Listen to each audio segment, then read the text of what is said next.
Էդուարդ Աղաջանյան, համեցեք։ Շնորհակալություն։ Հարցը սովորում եմ Հայաստանի Հանրապետության վարչապետ Նիկոլ Փաշինյանին։ Պարոն վարչապետ, վերջին օրերին լրագրողական համայնքի կողմից հերթական սկանդալային բացահայտումը տեղի ունեցավ կառավարության իրական դեմքը քողազերծող եւ պարզվեց, որ պետական բյուջեն անխնա թալանվում է եւ պարզվեց, որ Հայաստանի Հանրապետության կառավարության անդամները, պատգամավորները, պետական կառավարման համակարգի աշխատակիցները ստանում են աշխատավարձ։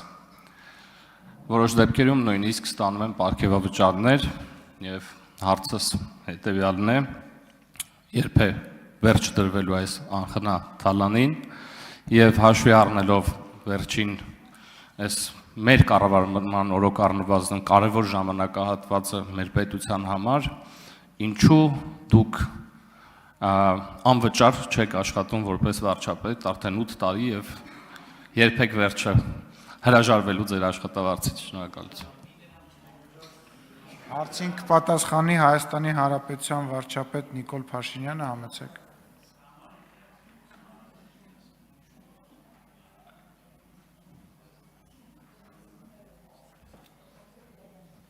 Շնորհակալ եմ հարցի համար, պարոն Աղաջանյան։ Ես իհարկե բրիֆինգի ընթացքում վերջին նման հարց հնչել է, նման կամ դրա այդ ուղղությամբ հարց հնչել է։ Ես ուզում եմ մեր բոլորի ուշադրությունը հրավիրել հետևյալի վրա, որ 2017 թվականի համեմատ նախ 2025 թվականի արդեն կատարված բյուջեն ավելի քան 130%-ով ավել է եկամտային մասը միայն։ Երկրորդը ուզում եմ մեզ բոլորիս հիշեցնել, որ 2025 թվականի բյուջեում մենք պետական ապարատի պահպանման ծախսերը կրճատել ենք 4%-ով, որը ընդհանուր առմամբ կազմում է 6.5 միլիարդ դրամ։ Այսինքն 2025 թվականին մենք պետական ապարատի ծախսերի համար, այդ թվում աշխատավարձերի եւ այլնի համար կրճատել ենք ֆոնդը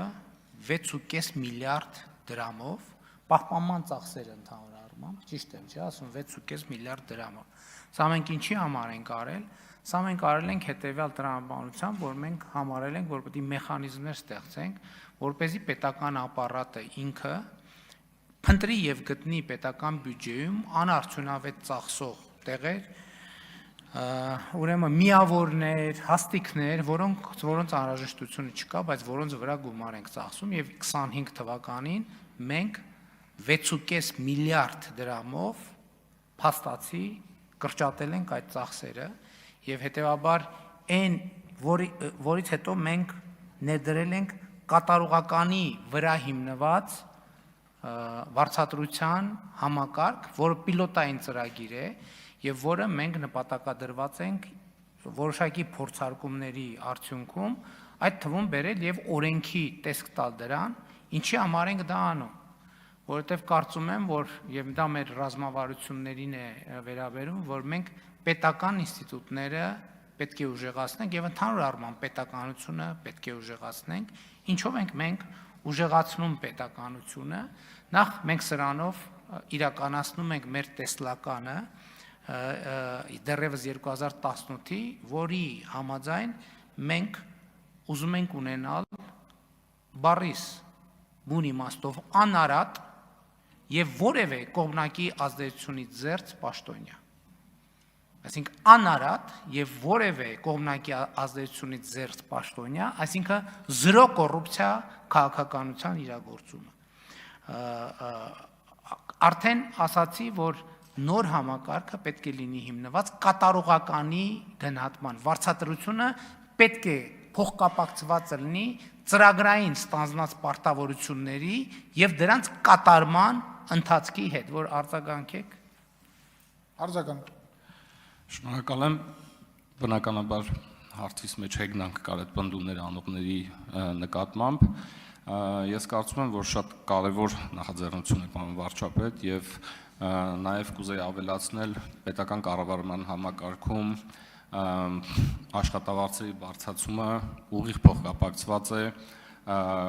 բարձր որակավորում ունեցող մասնագետների ներգրավման հետ եւ ես կարծում եմ, որ դրանով մրցակցայնությունը հստակորեն կբարձրանա եւ բոլորս գիտենք, որ մասնավոր ոլորտից բարձր որակավորում ունեցող մասնագետները դժվար են համաձայնվում աշխատանքի անցնել պետական համակարգում հենց այդ պատճառով եւ հուսամ ձեր այս նախաձեռնությամբ այս խնդիրը կլուծվի։ Շարունակելով ձեր խոսքից ասեմ, որ մենք նաև նկատում ենք, որ որակյալ կադրերի արտահոսք կա պետական համակարգից դեպի մասնավոր հատված եւ նպատակներից մեկը դա է, որը մենք իրականացրել ենք եւ ընդհակառակը նոր կադրերի որակավորված կադրերի պետական համակարգում ներգրավելու հետ կապված խնդիր կա, որը լուծում ենք։ Հաջորդ կարևոր կոմպոնենտը մենք անդադ մեր պաշտոնյաներին ասում ենք եւ կրթությունը հռչակել ենք ռազմավարություն, մենք մեր կարգավորումների մեջ դրել ենք, որ այդ գումարի X%-ը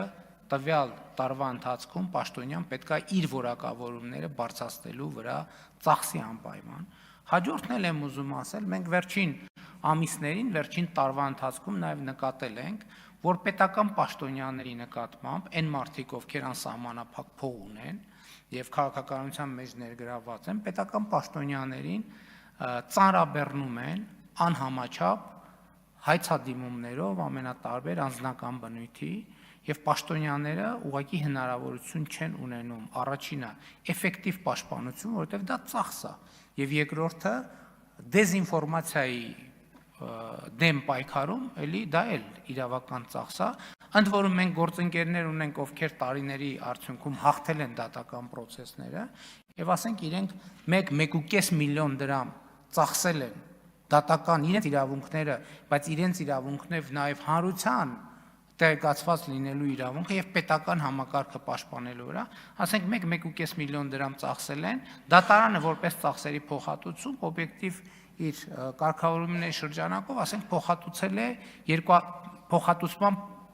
որոշում է կայացրել 200,000 կամ 300,000 դրամի չափով, սա նշանակում է, որ հաջորդ անգամ այդ պաշտոնյան ոչ կարող է որևէ դատից պաշտպանվել, ոչ էլ կարող է իր դեմ զրպարտություններով պաշտպանություն գտնել, բայց այս ամենի նպատակը ինչ է։ Այս ամենի նպատակը եւ առաջնային շահառուն քաղաքացին է, որովհետեւ տեսեք ինչ հարց լինում է, չէ՞, քաղաքացու կյանքի հետ կապված, ում են ասում կամ պաշտոնյային։ Մեզ պետք է որ պաշտոնյան գեր կենտրոնացած լինի իր խնդրի վրա եւ որը մինիմալ բան նրան շեղի իր աշխատանքից եւ սա շատ կարեւոր որոշում է եւ ես ուրախ եմ, որ այդ որոշումը կայացրել ենք մենք միասին եւ այո, ես եմ կայացրել, իսկ նրանք ովքեր ասած բան են առանց աշխատավարձի կամ սիմվոլիկ աշխատավարձով աշխատել են վարչապետ կամ չգիտեմ ինչ, հիմա նրանք դոլարային միլիոնատերեր են։ Ես նման խնդիր չունեմ իմ առաջ դրած, շնորհակալ եմ։